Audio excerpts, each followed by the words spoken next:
तो इस कहानी की शुरुआत में हम एक भागते हुए लड़के को देखते हैं जिसका नाम माहिरो था। माहिरो के पीछे कुछ खतरनाक मॉन्स्टर्स पड़े थे। माहिरो काफी डर जाता है, फिर वो मदद के लिए आवाजें निकालता है। तभी वहाँ एक लड़की जो कि एक एलियन होती है, वो आकर माहिरो की मदद करती है और वो उस मॉन्स्टर को मार देती है। बाद में पता चलता है इस लड़की का नाम नीको होता है। नीको अपना इंट्रो माहिरो को देती है। अगली सुबह में नीको को दिखाया जाता है जिसे इस दुनिया के खाने पीने और टीवी शोज काफी पसंद आ जाते हैं। उसकी इन सब हरकतों को देखकर माहिरो को उसके ऊपर काफी गुस्सा आता है। वो नीको के ऊपर एक चम्मच को फेंक कर उससे कहता है, अब तुम मुझे बताओ कि वो मॉन्स्टर्स मेरे पीछे क्यों पड़े थे और तुम हो कौन। तो नीको बताती है कि मैं दूसरे वर्ल्ड से आई हूँ और मुझे वहाँ के गॉड ने इस दुनिया को बचाने के लिए भेजा है। और साथ ही साथ वो ये भी बताती है बहुत से लोग गैर कानूनी काम को कर रहे हैं, तो वो उस ऑर्गेनाइजेशन को जड़ से खत्म करने के लिए भी आई है। उसका ये भी काम है कि वो माहिरो को हमेशा बचाएगी। तो ये जानकर माहिरो उससे कहता है कि हे, तुम्हें मेरा नाम कैसे पता चला। तो नीको उसे बताती है कि मैंने तुम्हारे ऊपर पूरा सर्च कर लिया है और अब से मैं 24 आवर्स तुम्हारे साथ रहूंगी। ये सुनकर माहिरो शर्म से लाल हो जाता है। वो लब आगे नीको माहिरो को लेकर शॉपिंग मॉल में आ जाती है, जहाँ माहिरो को लगा था कि वो बहुत सारे मॉन्स्टर से फाइट करने वाली है, पर नीको तो यहाँ मांगस के बुक को खरीदने के लिए पीछे पड़ गई थी। ये सब देखकर माहिरो को बहुत गुस्सा आता है। वो उस पर एक पंच मारता है, फिर वो उसकी वीडियो को रिकॉर्ड करके उसे दिखाता है और वो कहता है कि अगर तुमने अपने काम पर ध्यान नहीं दिया तो मैं माहिरो तुम्हारी कंप्लेन तुम्हारे बॉस से कर दूंगा। ये सुनकर नीको बस कुछ ही मांगस की बुक को खरीद कर माहिरो के साथ घर आने लगती है, जहाँ वो रास्ते में बात करती है। वो उससे कहती है कि मैं जब तुमसे मिली थी मुझे पहली बार फर्स्ट लव एट साइट तुमसे हो गया था, मैं तुम्हें काफी लाइक करती हूँ। जो सुनकर माहिरो शर्मा जाता है। तभी वहाँ एक मॉन्स्टर आ जाता है। नीको उस मॉन्स्टर से फाइट करने लगती है। माहिरो कहता है इतनी पब्लिक में मॉन्स्टर के साथ फाइट करना क्या रिस्की नहीं होगा। नीको कहती है तुम चिंता मत करो, मैंने एक सुरक्षा बैरियर को लगा रखा है और वैसे भी मॉन्स्टर को कोई लोग देख नहीं सकता, सिर्फ तुम और मैं ही इसे देख पा रही हूँ। इस कारण ही तो मैं आई हूँ तुम्हारे पास तुम्हें प्रोटेक्ट करने के लिए। फिर नीको उस मॉन्स्टर से फाइट करती है और उसे बहुत बुरी तरीके से हरा देती है। अब अगले दिन स्कूल में नीको माहिरो के स्कूल में आ जाती है एडमिशन लेकर, ताकि वो माहिरो के क्लोज आ सके। वहीं सारे क्लासमेट्स बातें कर रहे थे एंड वो लग रहा था कि नीको और माहिरो एक कपल है, क्योंकि नीको ये बात सभी को बताते जा रही थी। माहिरो को ये सब सुनकर काफी गुस्सा आता जा रहा था। आगे एक और मॉन्स्टर स्कूल में आ जाता है, जिसे लड़ने के लिए नीको अपने एक पोकेमॉन या यूं कहें वो एक बीस्ट टाइप के मॉन्स्टर को भेजती है, पर नीको का बीस्ट तुरंत ही हार जाता है। ये देखकर माहिरो काफी हैरान हो जाता है। तब नीको खुद ही जाकर उस मॉन्स्टर से फाइट करती है, जो देखकर माहिरो और भी ज्यादा हैरान हो जाता है और वो उससे हरा देती है। अब ऐसे ही कुछ दिन बीत जाते हैं एंड फाइनली माहिरो उससे कहता है कि आखिर ये कब तक चलेगा, तुम क्यों ना उस बेस में जाकर उन सभी को जड़ से खत्म कर दो। तो नीको कहती है कि ये काफी मुश्किल है, लेकिन अब वो टाइम आ गया है कि हम उनके बेस में जाएंगे। नीको टाइम को अपने पावर से स्टॉप कर देती है, जिसके बाद माहिरो के साथ वो उस प्लेस पर चली जाती है। वही रास्ते में माहिरो अपने आसपास बहुत सारे क्रिएचर्स को देखकर काफी हैरान हो जाता है। तो नीको उससे बताती है कि ये सभी रेलम की ओर जा रहे हैं। अब रेलम के अंदर जाने से पहले नीको माहिरो को एक गिफ्ट देती है और वो उससे कहती है हो सकता है अंदर जाने पर हम एक दूसरे से अलग हो सकते हैं, ये गिफ्ट तुम अपने पास रखो, ये तुम्हें बचाएगा। माहिरो पहले उस गिफ्ट को रिजेक्ट कर देता है जब नीको उसे फ्लर्ट करते हुए दे रही थी, पर बाद में वो रख लेता है। अब अंदर पहुंचने पर वो दोनों उस ऑर्गेनाइजेशन के बॉस ओरियन से मिलते हैं। नीको कहती है इस बार मैं तुम्हें हरा दूंगी, मैं तुम्हें जिंदा मार दूंगी। तो ओरियन कहता है कि मैंने तुमसे लड़ने के लिए पहले किसी को तैयार कर रखा है। वो लड़की नीको की दोस्त होती है, जिसका नाम कोको था। कोको नीको पर हमला करती है, जिसके बाद ओरिन उन दोनों को ही एक दूसरे प्लेस पर भेज देता है, जहाँ पर वो दोनों फाइट कर रहे थे। नीको की पावर कम हो जाती है, वो दोनों वहाँ फाइट करते जा रहे थे। तो इधर हम माहिरो को देखते हैं, जिसके सामने बहुत सारे मॉन्स्टर्स आ जाते हैं। वो देखकर काफी घबरा जाता है। इधर नीको कोको से फाइट कर रही थी। कोको नीको को एक कमरे में बांधकर उसे बताती है मैं तुमसे कितना प्यार करती हूँ बचपन से ही। तो नीको कहती है कि मेरा दिल सिर्फ माहिरो के लिए धड़कता है, मैं उससे प्यार करती हूँ। ये सुनकर कोको को काफी गुस्सा आ जाता है। वो फैसला करती है वो माहिरो को मार देगी। तभी नीको को ये सुनकर इतना ज्यादा गुस्सा आ जाता है, वो अपने पावर्स को अवेक कर लेती है और कोको को एक ही बार में हरा देती है। इधर माहिरो उस गिफ्ट को खोलकर अपनी जान को बचाने का फैसला करता है। गिफ्ट खोलते ही वो सारे मॉन्स्टर्स उस गिफ्ट के अंदर घुस जाते हैं। तभी वहाँ नीको भी आ जाती है और अब वो ओरिन के साथ फाइट कर रही थी। फाइट में वो ओरिन को भी हरा देती है, जिसके बाद हमें दिखाया जाता है माहिरो और नीको वापस पार्क में आ जाते हैं, जहाँ नीको कहती है तो अब मेरा मिशन पूरा हो गया, अब मुझे जाना होगा। वही माहिरो भी उससे गुड बाय बोल देता है, पर बाद में जब वो अपने घर आता है तो वहाँ पर वो नीको को देखकर काफी चिढ़ जाता है। वो उससे कहता है कि अरे तुम तो चली गई थी ना, तो यहाँ पर फिर से क्यों आ गई? नीको कहती है मुझे कुछ दिन यहीं पर रुकना होगा, मैं चेक करना चाहती हूँ सब ठीक तो हो गया ना, या फिर कुछ गड़बड़ तो नहीं है ना।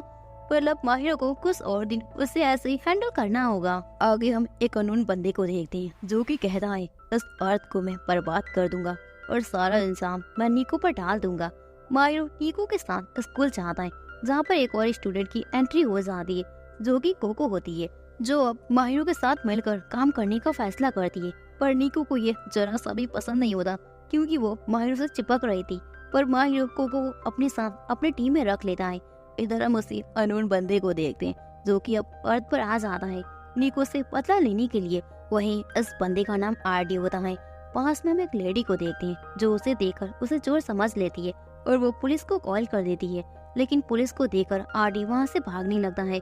इधर नीको और कोको आपस में फाइट कर रहे थे, वहीं गलती से उनका निशाना आरडी हो जाता है और उनको पता भी नहीं चलता। आगे हमें दिखाया जाता है आरडी के द्वारा भेजे गए कुछ मॉन्स्टर से नीको और कोको फाइट कर रहे थे और दोनों ही साथ में मिलकर थर्ड डेमंस को हरा देते हैं। लेकिन फिर से आरडी का बैड लक चल रहा था, उसको एक बार उसके ऊपर लग जाता है। सच में यार कोई कैसे इतना बैड लक हो सकता है। अब आगे स्कूल खत्म होने के बाद नीको अपने पेट को मोटरसाइकिल में बदलकर माहिरो को लेकर घर जाने लगती है। आरडी वहीं स्कूल के बाहर खड़ा था। बाद में पता चलता है आरडी कौन है। आरडी तो नीको का बड़ा भाई होता है, जो नीको से यानी कि अपने सिस्टर से जलता है, क्योंकि वो हमेशा से हर चीज में परफेक्ट होती है, वो उससे एक कदम आगे रहती है। आरडी को इतना ज्यादा गुस्सा आ रहा था कि वो बड़े से मॉन्स्टर में बदल जाता है, मगर वो फिर से नीको के पास आता है और उसकी मोटरसाइकिल के आगे वो टिक नहीं पाता, वो हार जाता है। इधर सभी घर में आ जाते हैं, जहाँ दोनों लड़कियां माहिरो के घर में अब रहने लगती है। अब एक दिन की बात है, माहिरो को उसकी मॉम का कॉल आता है, वो 15 मिनट में घर आने वाली है। ये सुनकर माहिरो काफी डर जाता है। वो उन दोनों लड़कियों को अपने घर से तुरंत बाहर निकाल देता है और सारा कचरा सब कुछ साफ कर देता है। मगर जब वो देखता है तो वो दोनों लड़कियां घर में ही होती है। ये देखकर वो एकदम परेशान हो जाता है। फिर तीनों फाइट करने लगती है। इतने में ही उसकी मॉम वहाँ आ जाती है। बाद में माहिरो अपनी मॉम को सारा कुछ एक्सप्लेन करता है। वही नीको भी बताती है हम आपके बेटे को बचाने के लिए यहाँ पर आए हैं। ये सुनकर माहिरो की मॉम बताती है वो भी पहले एक डेमन हंटर थी, जो सुनकर माहिरो काफी हैरान हो जाता है। माहिरो की मॉम ये भी नोटिस करती है कि नीको माहिरो से चिपकने की कोशिश कर रही है, वो उससे काफी फ्लर्ट कर रही है। तो नीको भी बताती है आप मेरी फ्यूचर सास बनने वाली है। जो सुनकर माहिरो की मॉम कहती है कि मुझे तुम्हारे जैसी लड़की अपने बेटे के लिए बिल्कुल भी नहीं पसंद है। जो सुनकर तो नीको का हाल काफी खराब हो जाता है। आगे माहिरो की मॉम उन दोनों को अपने घर में रहने की परमिशन दे देती है। वहीं कोको और माहिरो की मॉम की आपस में बन रही थी। अब अगले दिन का सीन दिखाया जाता है। माहिरो एक लड़की से टकरा जाता है। माहिरो उसकी हेल्प करता है। वो लड़की उठकर वहाँ से जल्दी से चली जाती है। स्कूल में नीको अपनी फ्रेंड्स से एडवाइस ले रही थी कि वो माहिरो को कैसे सेड्यूस किया जाए, तो सारी फ्रेंड्स बता रही थी। आगे हमें माहिरो को दिखाया जाता है, जो कि अगेन उसी बच्ची से टकरा जाता है। फिर माहिरो उससे एक लेकर रेजिडेंट में आ जाता है। वही उस लड़की का नाम कीना होता है, जो कि किसी को ढूंढ रही थी, पर वो अपना डायरेक्शन गड़बड़ा जाती है। बाद में पता चलता है कि कीना माहिरो की मॉम को ढूंढ रही है। ये जानने के बाद माहिरो अपने मन में कहता है इससे मेरे मॉम से क्या काम हो सकता है। फिर वहीं पर नीको और कोको आ जाती है। वही एक और लेडी थी जो कि उन सभी पर नजर रखे हुए थी। कीना की बातें सुनकर माहिरो उसे लेकर अपनी मॉम के पास चला जाता है, बट रास्ते में वो सभी बातें कर रहे थे। कोको कीना और माहिरो को चिपका देती है और वो कहती है तुम दोनों एक रिलेशनशिप में पड़ जाओ तो मैं नीको को अपने पास हमेशा के लिए अपना बना लूंगी। नीको उससे एक घुसा मारती है। इधर हमें दिखाया जाता है कि कीना माहिरो से चिपककर काफी ब्लश कर रही थी। जब ये सब घर पहुंच जाती तो उसकी मॉम भी वहाँ आ जाती है। फिर माहिरो कीना को अपनी मॉम से मिलवाता है। उसकी मॉम भी कीना को घर के अंदर आने की परमिशन दे देती है। तभी वो लेडी जो उन पर नजर रखे हुई थी, यानी कि वो लेडी काफी खतरनाक थी, वो माहिरो की मॉम को किडनैप कर लेती है। वही इस लेडी का नाम ओरिका होता है। ओरिका बता रही है कि उसकी ऑर्गेनाइजेशन के लिए मुझे तुम्हारी मॉम की हेल्प चाहिए। माहिरो अपनी गर्ल्स गैंग को कहता है, जाओ ओरिका से फाइट करो अपनी मॉम को बचाने के लिए। वो सभी चली जाती हैं उसे रोकने के लिए, लेकिन ओरिका कुछ ऐसा मंत्र पढ़ती है जिससे कि कोको उसके कंट्रोल में आ जाती है और वो नीको पर हमला करना शुरू कर देती है। आगे ओरिका कोको और माहिरो को मॉम को लेकर वहाँ से चली जाती है। अब इधर माहिरो कीना और नीको के साथ मिलकर प्लान बनाता है कि कैसे अपनी मॉम को छुड़ाया जाए, पर नीको तो मजे से चाय पी रही थी तो माहिरो उसे सबक सिखाता है। अब आगे नीको अपने बॉस से उस ऑर्गेनाइजेशन के बारे में सारी इंफॉर्मेशन को निकालती है, जिसके बाद वो तीनों उस प्लेस पर जाने का फैसला करते हैं। वही माहिरो कहता है कि क्या मेरी मॉम मुझसे कुछ छिपा तो नहीं रही है ना? तो कीना कहती है कि ये सब तो हमें अंदर जाने के बाद ही पता चल जाएगा। अब तीनों शिप में बैठकर समुद्र के अंदर से जा रहे थे, मगर तभी कुछ क्रिएचर्स उनके शिप पर हल्ला बोल देते हैं, जिस कारण उनका शिप डूब जाता है। माहिरो पानी के अंदर डूब रहा था, वही वो बेहोश हो जाता है। आगे जब माहिरो की आंखें खुलती है तो कीना उससे बताती है कि मैंने तुम्हारे माउथ से पानी निकालकर तुम्हारी जान को बचाया है। ये सुनकर माहिरो प्लस करने लगता है। इधर हम नीको को देखते हैं जो कि ओरिका के प्लेस पर आ चुकी थी, जहाँ कोको भी उससे फाइट करने के लिए एकदम तैयार थी। अब दोनों के बीच फाइट हो जाती है। फाइट के बीच में कोको नीको के ऊपर भारी पड़ रही थी। नीको उसके आगे टिक नहीं पा रही थी, तो नीको उसे हराने के लिए अपनी कुछ हॉट पिक्चर्स को उसे दिखा देती है। यह देखकर कोको काफी डिस्ट्रैक्ट हो जाती है और नीको उसे हरा देती है। इधर माहिरो भी अपनी मॉम को ढूंढ ही लेता है जो कि ओरिका के लिए काम कर रही थी। ओरिका कहती है, मैं तुम्हारी मॉम को कभी भी तुम्हें वापस नहीं करूंगी।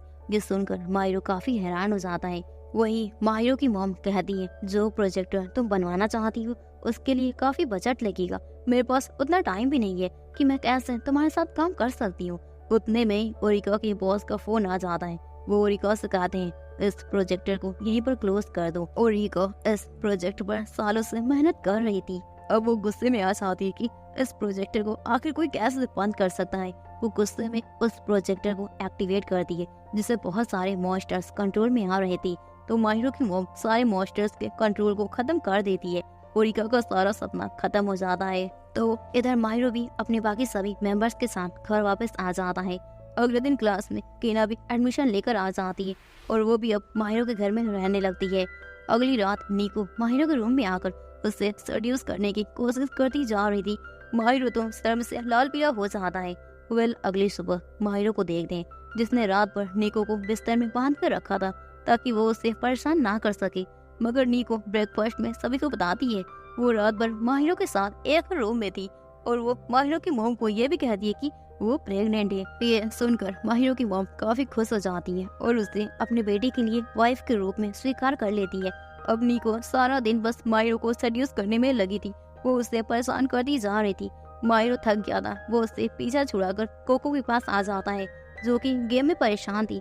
माहिरो कहना है, चिंता मत करो, तुम इस गेम को पास कर लोगी।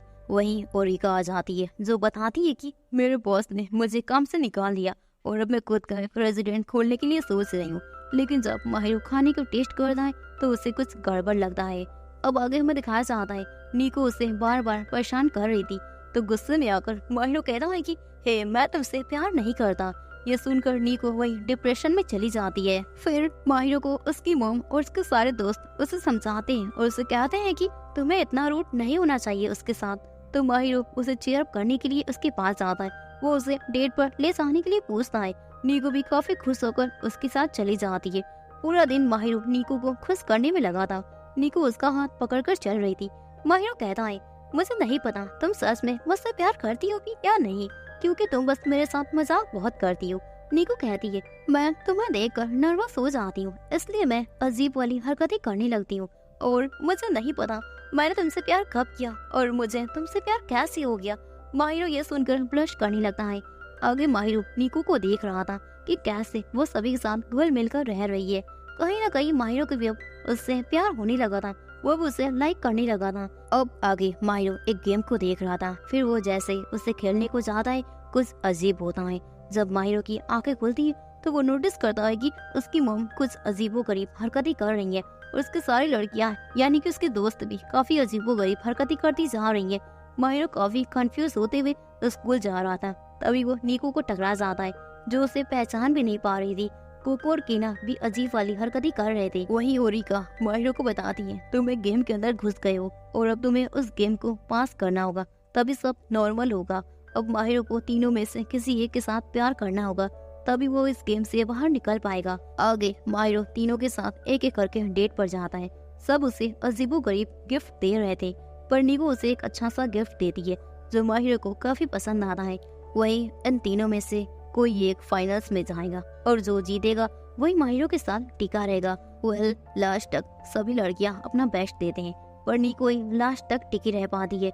इधर जब माहिरो वेट कर रहा था तो वो नीको को देखकर काफी हैरान हो जाता है। फिर वो नीको के पास आकर उससे किस कर लेता है, जिसके बाद वो गेम से बाहर आ जाते हैं। किसी को भी कुछ भी याद नहीं रहता, सिर्फ माहिरो को सारा कुछ याद रहता है। उसे ये भी याद था कि उसने नीको को किस किया था। अब कुछ दिन बीत जाते हैं, फिर हमें दिखाया जाता है सभी साथ में शॉपिंग करने जाते हैं, जहाँ वो सभी बहुत कुछ खरीदते हैं। आगे रास्ते में एक लड़की उन पर एक फ्लैश लाइट डालती है, जिससे नीको और माहिरो की बॉडी स्विच हो जाती है। माहिरो की बॉडी नीको में आ जाती है और नीको की बॉडी माहिरो में आ जाती है। माहिरो नीको की बॉडी में आकर काफी परेशान हो जाता है। फिर वो उस लड़की से बात करता है। वो लड़की अपना नाम सुको से बताती है, जो कि एक जर्नलिस्ट होती है। वो नीको की बॉडी में स्विच होना चाहती थी, मगर बीच में माहिरो आ गया था। वो लागे माहिरो सुका पर बहुत गुस्सा होता है। सुका एक ऑर्गेनाइजेशन को खत्म करना चाहती है जो ह्यूमैनिटी को खत्म करते जा रहे हैं। अब सुका बताती है वो दोनों नॉर्मल तभी हो पाएंगे जब उसके डिवाइस का चार्ज खत्म होगा। अब दोनों पूरे दिन एक दूसरे की बॉडीज में थे। अब आगे हमें दिखाया जाता है माहिरो को नीको की बॉडी में काफी प्रॉब्लम होती जा रही थी, क्योंकि कोको उसके पास आकर उससे फ्लर्ट कर रही थी। इधर नीको माहिरो की बॉडी में काफी खुश थी, उससे काफी मजा आ रहा था। अब माहिरो की बॉडी में होने का वो फायदा उठाकर सारे क्लासमेट से कहती है वो नीको से मैं प्यार करता हूँ। ये सुनकर सभी एकदम हैरान हो जाते हैं और माहिरो को काफी गुस्सा आ रहा था। बाद में वो सभी साथ में लंच कर रहे थे, तभी वहाँ एक बड़ा सा मशीन आकर उन पर हमला करता है। पता चलता है कि ये तो ओरिची यानी कि माहिरो की क्लास का एक स्टूडेंट था जो उस पर हमला कर रहा था। माहिरो और नीको मिलकर उसे हरा देते हैं। तभी वो मशीन एक्टिवेट होकर माहिरो पर हमला करती है, मगर नीको माहिरो के पास आकर उसे धक्का देकर उसे बचा लेती है। अब माहिरो नीको की बॉडी में था, वो उसकी पावर्स का यूज भी नहीं कर पा रहा था। नीको को ऐसे बेहोश देखकर वो काफी घबरा गया था। फिर वो उससे मीठी मीठी बात ही करता है और वो बोलता है, जो सुनकर नीको डायरेक्ट माहिरो को किस कर लेती है। ये देखकर सारी लड़कियां काफी हैरान हो जाती है। तभी सुका का डिवाइस की पावर्स भी खत्म हो जाती है और नीको वापस से अपनी बॉडी में आ जाती है और अब वो अपनी पावर्स एक्टिवेट करके उस मशीन को पूरी तरह से डिस्ट्रॉय कर देती है। वेल, अब आगे माहिरो आराम से सो रहा था, क्योंकि सारी गर्ल्स उस घर में गेम खेल रही थी। वो अब साथ में माहिरो के साथ रहती थी। वहीं एक लड़की माहिरो घर आ जाती है। उसको माहिरो की मॉम ने भेजा था उसका ध्यान रखने के लिए। अब माहिरो और उन लड़कियों को ओजू-सान का ध्यान रखना होगा। वो सब ओजू-सान का ख्याल रखने में इतनी बिजी हो जाती है कि माहिरो को काफी गुस्सा आ रहा था, क्योंकि वो सब ओजू-सान जो कि एक बच्ची है उसी की तरह बच्चियों वाली हरकतें कर रही थी। तो माहिरो खुद ही उस बच्ची का ध्यान रखना शुरू कर देता है, पर इससे उन सभी को काफी जेलस फील होने लगता है। तो माहिरो उस बच्ची को लेकर अपने फ्रेंड के घर चला जाता है। वो तीनों भी उसका पीछा करते करते वहाँ पहुँच ही जाती है। तो वो बच्ची को लेकर वहाँ से किसी और जगह चला जाता है। रास्ते में दो मॉन्स्टर्स माहिरो को दिखाई देते हैं, पर वो तीनों लड़कियां आकर उस मॉन्स्टर्स को खत्म कर देती हैं। पर इतने में ही एक छोटा सा धमाका होता है। माहिरो उन तीनों पर गुस्सा होता है और वो कहता है अपने काम पर फोकस करना सीखो। अब अगले दिन माहिरो नोटिस करता है कि उस दिन के बाद वो तीनों लड़कियां गायब हो गई। यहाँ तक कि उसे कोई भी इंसान इस दुनिया में दिखाई दे ही नहीं रहा है, सिर्फ वो बच्ची ही है। जब माहिरो स्कूल जाता है तो वहाँ पर भी वो देखता है कि स्कूल में भी कोई भी नहीं है। तभी अचानक से एक मॉन्स्टर उसका पीछा करने लगता है, जैसा कि वीडियो की स्टार्टिंग में इस कहानी की शुरुआत में हमें दिखाया गया था। पर इस बार माहिरो को बचाने के लिए नीको उसके पास नहीं आती, तो माहिरो नीको गिफ्ट बॉक्स को ओपन करके उस मॉन्स्टर को खुद ही हरा देता है। ओजू-सान रोते हुए उसके पास आती है और वो कहती है कि ये सब मेरे ही गलती है। माहिरो के ऊपर एक और मॉन्स्टर आ जाता है। तभी उस गिफ्ट में नीको बताती है कि एक्चुअली में माहिरो उसी दिन उस गेम के अंदर जम गया था जब उसने उस गेम में तीनों लड़कियों को छीना था। आगे माहिरो उस गेम से बाहर निकल जाता है नीको की मदद से। फिर तीनों साथ में मिलकर सारे मॉन्स्टर्स को खत्म कर देते हैं, जिसके बाद सारा कुछ नॉर्मल हो जाता है। अब माहिरो की मॉम भी आ जाती है और फिर सब साथ में मिलकर रहने लगते हैं। इधर नीको भी माहिरो को प्रपोज करके उससे किस करती है। माहिरो भी इस बार उसके प्रपोजल को एक्सेप्ट कर लेता है तो दोस्तों इसी के साथ इस एनिमे का ये सीजन यहीं पर खत्म हो गया। आई होप आपको ये स्टोरी काफी पसंद आई होगी।